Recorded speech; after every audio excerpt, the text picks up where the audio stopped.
Welcome to the Cyber Risk Management Podcast. Our mission is to help executives become better cyber risk managers. We are your hosts. I'm Kip Boyle, CEO of Cyber Risk Opportunities. And I'm Jake Bernstein, Cybersecurity Counsel at the law firm of Newman DuWors. And this is the show where we help you become a better cyber risk manager. The show is sponsored by Cyber Risk Opportunities and Newman DuWors LLP. If you have questions about your cybersecurity related legal responsibilities, and if you want to manage your cyber risks just as thoughtfully as you manage risks in other areas of your business, such as sales, accounts receivable, and order fulfillment, then you should become a member of our Cyber Risk Managed program, which you can do for a fraction of the cost of hiring a single cybersecurity expert. You can find out more by visiting us at cyberriskopportunities.com and newmanlaw.com.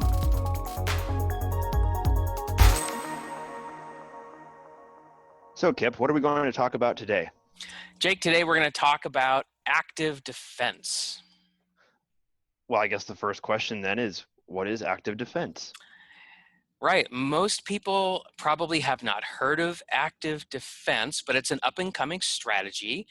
And the hope is that it's going to add new tools for cyber risk management. What kind of tools? Can you give some examples? Absolutely. It turns out there's a whole range of activities inside of this idea of active defense. Everything from somewhat more passive things like inserting beacons inside digital data in case they're stolen, all the way to conducting rescue missions to recover stolen data. So if you've got a beacon in your data and it's letting you know what IP address your data is sitting on, then you could go out and you could get it back. Well, that sounds a lot like hacking back. It's often confused for the idea of hacking back, but if you want a way to think about it, hacking back is probably more like conducting a destructive activity, right? So if somebody's attacking me, the idea is that I could just, knock their server offline and stop the attack, or I could even go so far as to break into their server and delete their files so that the machine can't even be booted up anymore. But that's hacking back. Active defense is actually somewhere, just short of a destructive activity, and where it fits into the continuum is if you think about hacking back as one extreme, and then on the other extreme, if you think about what we've been doing traditionally, setting up firewalls, patching software, being more passive in our defense. Well, now what we're saying is there's a whole middle ground between those two extremes where we're not going to be destructive, but we're not just going to sit around and wait for people to come and get us. Okay, so why would we want to do active defense? Well, so anybody who's in the game right now knows that the passive defense strategies just aren't working as well as they used to. The ideas of perimeter defenses, thinking of my network as a castle, and if I could just build nice, thick, tall walls with single points of control where people can only come in and go out through, one or two or maybe three very tightly managed egress points. That's just not working anymore. And so there's two reasons why that's not working so well anymore. And the first reason is because we've got online criminals and foreign countries out there that are really stepping up their game in terms of attacking us. So, what's that all about? Well, criminals are pretty easy to understand. They want money. And, you think about ransomware and it makes sense. Okay, yeah, ransomware, take my files, charge me money to get my files back. But it's so much bigger than that. I think of it as Al Capone, instead of holding a machine gun and running around town terrorizing people, now he's holding the internet in his hands and he's running around the globe, stealing billions of dollars from individuals, businesses of all sizes, including banks, hospitals, county governments. I mean, really nobody is safe from these online criminals. So that's one dimension here about how things are getting more difficult for our passive defenses. The other thing that's going on in terms of increased threats is foreign governments see the internet as a new battleground, and even the United States sees the internet as a battleground. And it reminds me, when I was in the Air Force, just going into the Air Force, we studied the rise of air power, in the early 1900s, and how that absolutely transformed the way wars were fought. And we're going through a similar revolution now, where cyberspace is becoming a battleground, and it's changing the way that countries fight each other. And so these countries are spending a lot of money learning how to dominate it. And we can see this actually today. Russia has been attacking the Ukraine, and two particular attacks that I think are pretty well covered in the mainstream press. In December of 2015, they caused a major blackout just using cyber weapons. They turned off the power in vast swaths of that country and left people in the dark and freezing. And then in June of 2017, they released a worm called NotPetya. And that worm is so virulent that it ran not only throughout the Ukrainian economy, but all over Europe, and caused well over $1 billion of damages. And then you also have these interesting hybrids like North Korea. So North Korea is a government that's trying to establish some dominance in cyberspace for military purposes. But it also turns out that because they're under such economic sanctions, such severe sanctions, they're hacking for money as well. Interesting hybrid there. So anyway, so what does it all boil up to? Passive defenses aren't working as well as they used to because the threat's just so severe.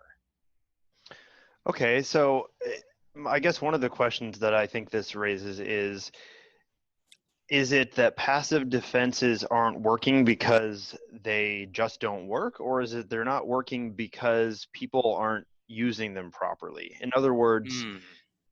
Is this a situation that we're seeing where passive defenses have been used, executed to near perfection, and they just don't work? Or is it that passive defenses just aren't used properly? I think it's arguable that it could be a little bit of both. I've certainly seen it that passive defenses, such as filtering email, filtering inbound network traffic, properly configuring access controls. I mean, that stuff's kind of difficult to get right all the time, every time, everywhere. So there's always this issue of, are my controls fully installed and are they working fully effectively? And to the extent that they don't, I mean, a defender has to be right in terms of being attacked, right? If you think about their entire attack surface, a defender has to be right all the time, every time, and an attacker only has to be right one time. And then it kind of seems like you're living in a house of cards as far as being a defender goes. But that's not the only reason. Actually, the other thing that's going on, Jake, is that the passive defenses just simply aren't working well against certain types of attacks. And phishing is probably the best example of an attack that our technological defenses are actually really terrible at dealing with, Mhm. because the point of a phishing attack is to attack the emotions of the people who receive those Mhm. messages. So maybe another way to think about this then is that it's not, when we're talking about passive versus active defense, we're not necessarily thinking in the same way as we do when we talk about, legal, reasonable security. Because as we've talked about in the past, reasonable security is not perfect security, Mm-hmm. right? So maybe what we're saying here is that maybe the argument in favor of active defense is that, it's one thing to be reasonable under the law, and so maybe I'm not going to be held liable or something. But what if I just really don't want to be attacked effectively? Or what if I don't really care necessarily that, let me rephrase that. What if my legal liability is not anywhere near the top of my list of priorities in terms Mm. of not being attacked? For example, if you if you run a hospital, whether or not you have reasonable cybersecurity in place, you simply cannot allow an attacker to turn off your life support machines, right? I Right. mean, like, you just can't let that happen. Or remote So, control your gamma knife. or exactly, yeah. So there's a lot of situations where I can see that, the liability aspect is obviously important, but there Hmm. are justifications and reasons that rise even above, your liability, Hmm. life and death, for example, Yeah, life where safety. it's just not acceptable. Right. So, at that point, um, you're probably thinking about, active defense is starting to look like a more important component. And really what we're looking at here is just expanding the toolbox. Is that a fair way of saying it? I think a lot of people look at it that way. Is look, we want some more, choices between completely passive things and entirely offensive, destructive things. Like there's got to be something in the middle, right? Because another factor in play here is if you think about armed gunmen Mm-hmm. robbing bank branches, or thugs, knocking people over the head and stealing their wallets. I mean, in the United States, we really don't see this sort of activity anymore. And a big reason for that is because the government has spent a lot of time trying to figure out how to protect citizens from these types of crimes, and so we just don't see that stuff anymore. And so we can count pretty highly on the idea that when we go to work every day, we're not going to have our wallets stolen from us, or that we're going to, that our bank branches aren't going to get robbed. But in contrast, all this cyber attacking, our government has really very little idea what to do to effectively stem the tide of these attacks, both in terms of the military attacks that we're seeing, as well as the attempts to steal digital assets, money, and intellectual property. And so I think organizations are saying we need more tools because nobody's going to help us. We have to help ourselves somehow. And just having the binary, am I passive or am I destructive, just that's just not enough. Okay. So, if this is, I guess, why aren't we seeing more organizations using active defense, or is it just too new? Is it new? What is this concept? I mean, how old is this concept? Yeah, so it's some parts of active defense are actually not that new. If you think about active defense as a continuum of options, right? Again, running to a more passive kind of an activity on one side versus a more aggressive activity on the other side. Well, we've had things called honeypots for years, and a honeypot is like a fake server, and you put fake assets, right? So fake Mhm. documents and things like that, fake credentials. You put these things in a honeypot, and the idea is that, and when an attacker shows up, they're going to go for the honeypot first, and since you know that that server is never used for anything legitimate, if you get any alerts at all from that honeypot, well, then you've got an intruder around, Mhm. because just the very nature of it. So that's something that we've been doing for years, and so it's just a matter there of getting our technology to be more and more effective, so that it becomes difficult for attackers to know that they've actually stumbled on a honeypot, a really amateurish one. Some of these nation states will see it for what it is very quickly, and just go right by it without sounding the alarm.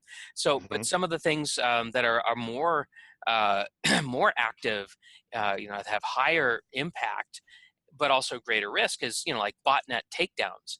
So if there's a botnet that's attacking you, right, a collection of computers on the internet, and they're directing a denial of service attack against you, and you don't have denial of service attack protections, what choices do you have except to sit around and twiddle your thumbs and wait for this attack to subside on its own?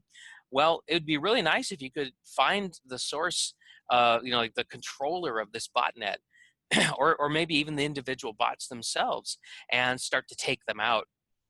Typically, the government has been doing things like that, or has been doing botnet takedowns by cooperating with private industry to do it. So that's another example Yeah. of active defense, but in a more aggressive way. And then, as I mentioned before, probably one of the most aggressive things that you can do in active defense is actually find out who stole your data, go to wherever it's being stored, and then actually retrieve it or delete it. And in the process of doing that, you could actually take down an innocent person's computer services. So there's quite a bit of risk there. Yeah, for sure. So, I mean, it sounds like there's legal questions then involved in using active defenses. Yeah, that's right. So that's where we need an attorney. Um, what if I go and do some kind of a rescue mission on my data, and let's say that I find out that my data has been stored away on the computer system of a giant pharmaceutical company. So in other words, that the person who stole my data didn't store it on their own servers, but just stashed it in on the server of a third party that's uninvolved. And Am I legally allowed to do that? well, I mean, before I answer that question, I think let's just say that let's point out that that would not be an unusual or strange circumstance. A botnet in and of itself is someone using other people's computer resources to Right. cause damage, right? Yep.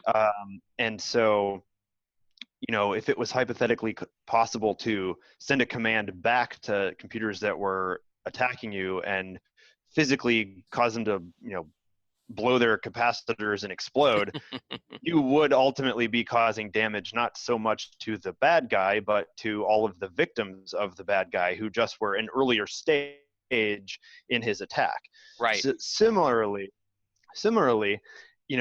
if I'm going to engage in an industrial espionage attack or some kind of exfiltration of data, it actually makes sense for me to compromise someone else's computers, gain Oh control, yeah. and then ship everything I steal over to them.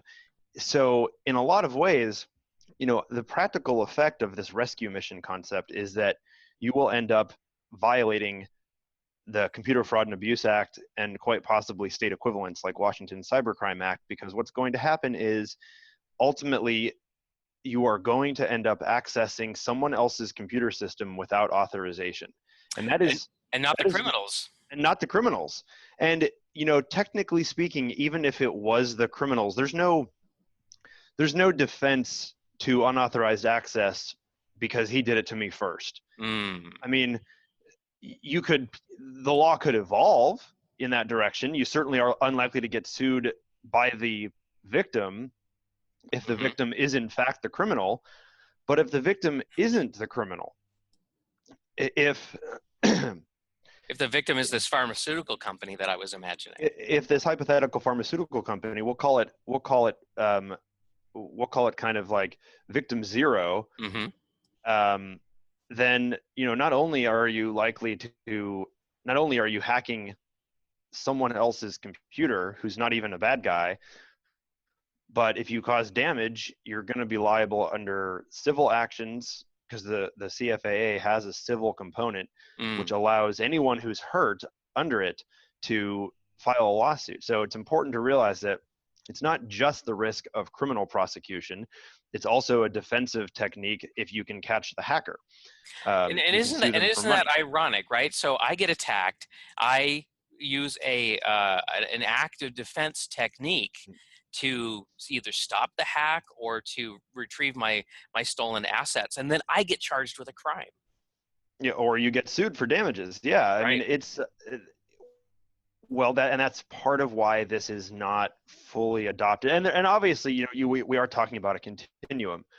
You know, rescue missions, white hat ransomware, anything where you're actually executing, you know, objectively malicious code, whether you're using it maliciously or not, on someone else's computer. Mm-hmm. Um, and really the law doesn't care about malicious code. It really tends to care about access and whether or not that access was authorized. Mm. So you can pretty much see that in all situations that are relevant, a rescue mission is practically going to guarantee, it must involve unauthorized access, right? So I don't see rescue missions being legally tenable at this time.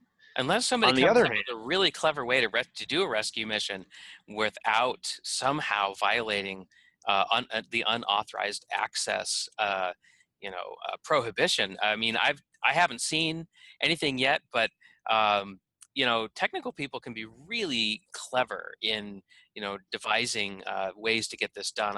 In some ways, I'm really looking forward to seeing what some people come up with as to how to do you, this. it's interesting too. I mean, I think that technical people can also get themselves in trouble by trying to be overly clever Mm, and not understanding that the law is not a binary computer code that is just run on a machine and it always does the same thing. I've seen this frustration, particularly in kind of penetration tester clients of mine who, um, you know, they're so used to thinking in code and computers and things being black and white, 1 or 0, binary, that when you hit the law and you need to understand that, you know, if something smells like a duck and talks like a duck and walks like a duck, um, even if I can make an argument that it's not a duck, a judge or jury can still say, "Nah, it's close enough. It's a duck," hmm and that kind of imprecision literally can't happen on at least current modern computers, right? It's software can be buggy and things can happen that shouldn't happen, but ultimately, isn't it said that the problem with computers is that they do exactly what what you tell them to do, Yeah, right? And yeah, the great thing about computers is they do exactly what you tell them to do. It's yeah. the same thing. So the way that access and authorization is defined is it can change with the times. It Mm, can be modified when something doesn't seem right, even if you might have gamed it. hmm So it can be very challenging. Having said that, I think that there's a lot of other choices in the active defense category. A botnet takedown, you might think, is could be construed as doing something damaging, hmm but in fact, most of the time, a botnet takedown is a combination of intelligence gathering plus a lawsuit. You will see, for example, that Microsoft's um, cybercrime division has actually taken down some pretty big botnets in conjunction with law enforcement, and they do that without violating these laws. Beacons, denial and deception, sandboxes, honeypots, information sharing, any kind of intel gathering, even if you go onto the dark web, deep web or dark net to do it, hmm um, isn't ever really going to involve the CFAA. Right, Um, you know, right. coordinated sanctions, criminal indictments, trade remedies at the government level. These are all active defenses that are perfectly legal right now. Yeah. Um, And hunting through and your own network to see if there's any intruders. I mean, that's no yeah, different than going down to your warehouse to see if somebody's hiding in there. right. It's totally not. And I think if you take active defense to if you analogize to the physical world, and active defense as a concept, of course, originated in the military before the concept of cyber ever came up, right? And so, an example would be, um, imagine a private party thinking that it was justified in conducting a rescue mission with armed guys with guns who go in and potentially kill other people to rescue someone or something that was taken. Yeah, like maybe their executive was taken Yeah, hostage. right. I mean, even when the military does things like that, there's a relatively fine line you know, a between a military crime and a valid mission. hmm So, I think that the law right now recognizes your right to self-defense in the moment, and a private party can deploy lethal force in defense of himself, others, and even in some cases property, although that gets kind of squishy. hmm um, but you know if if a burglar comes into my house and um, they take my TV, and I have this little system that has shot a little tracking device onto his pant leg as he leaves, and then I go out the next night and I hunt him, and I confront him in his house, and if it were to become violent, I mean, murder is murder. So there's a lot of you got to be. I think you have to be really careful And with I how and I think, yeah, it's said. and I think that's really the big risk. If you look at all the different, the range of options defined inside of active defense, and as you said, some of the stuff's very low impact, very not very risky, honeypots and that sort of thing. But it seems to me that once you start dabbling in these things, right? These beacons and threat hunting, you've got to have a lot of self-control to not take what you discover and then say, well, I'm just going to keep following up on this until I get this guy to leave us alone, right? And so in your enthusiasm, you could actually start breaking into other people's computers, and then next thing you know, you're doing stuff that's just plainly illegal according to our current You paradigm. you can, and people often use the term "wild wild west" when describing the internet as a marketplace, right? I think it's starting to mature now, but what we're really looking at here is how much do we want to let the internet become the actual wild west, is which historically was defined as a lawless frontier, right? I mean, Hmm. it, you know, might made right in parts of the Old West. It wasn't until you got civilization there where you start to impose the rule of law.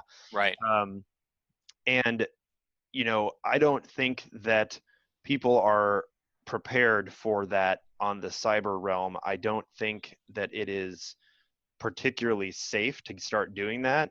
Um, and I think if you open Pandora's box of rescue missions, um, I I have a feeling that there would be a lot of damage caused to innocent parties in the process. Yeah, absolutely. Well, I think this is a good example of how it's frustrating right now for organizations to wish that the government, the police forces, the FBI, that they would be able to do for us in the cyber realm what they already do for us in the physical world, and they just none of this has really been sorted out yet. So I think active defense is going to become a more and more talked about idea as time goes on. I think we're going to see companies, startups arise to try to provide active defenses for organizations that are willing to try to push the envelope a little bit. So I just think it's going to be really exciting to watch the evolution of law and technology in this space. And I really hope we come up with some good answers, because right now I just feel like a sitting duck. Yeah, I mean, and I think that the future will be. I mean, I think a lot of this stuff is going to become regularly used. I mean, I think as much as we can kind of discuss the shades of gray and, maybe even going pretty far into the black on some of these things, a lot of this stuff I think is pretty clearly not that risky legally. Anything you want to do on your own network, um, you know, there's a question of it's not even clear to me that, let me just as a hypothetical, I could potentially put mines in my data network, right? Hmm. Like literal infected pieces of malware data that I leave in there as, as traps Hmm. for the unwary. And you talk about, and I'm going to do it. I'm going to do what I just said was difficult or was tricky, which is to make an argument that I'm not ever accessing your computer system with a piece of malware if you stumble upon it and steal it and sorry, it ran on your machine, but Right. I didn't do it. You came onto my property And then you and transferred it over to your you computer. you took it, you transferred it. I didn't access your Right. computer. Or to So the there's computer of this yeah, pharmaceutical company that I've broken into and they used yeah. as a launching pad. Yeah, Yeah. well, hopefully that company has its own system set up to defend Yeah. itself. But I do think that there are, that is a really interesting gray area. Yeah. Because I can put a beware of dog sign in my yard, and I can put 3 attacked German shepherds in there, and if you climb that fence and you get mauled, I'm not really liable under the law. I mean, you violated my property. You ignored a clear warning. Um, And you got Sorry, what you deserved. you got what you deserved. So you could take it. You could take it that far Yeah. with in the cyber realm. And I Um, think that's what people are trying to do with active defense. They're just saying, let's take some of these common sense, kind of ensconced into law ways of protecting ourselves, and let's extend those into the digital realm. yeah, and I think how far you take that is going to be interesting. Yeah. Well, thanks for joining us today on the Cyber Risk Management Podcast. Today we talked about active defense and how that may help you better manage your cyber risks. Thanks, everybody, for joining us today on the Cyber Risk Management Podcast. Remember that cyber risk management is a team sport and needs to incorporate management, your legal department, HR, and IT for full effectiveness. And management's goal should be to create an environment where practicing good cyber hygiene is supported and encouraged by every employee. So if you want to manage your cyber risks and ensure that your company enjoys the benefits of good cyber hygiene, then please contact us and consider becoming a member of our Cyber Risk Managed program. You can find out more by visiting us at cyberriskopportunities.com and newmanlaw.com. Thanks for tuning in. See you next time.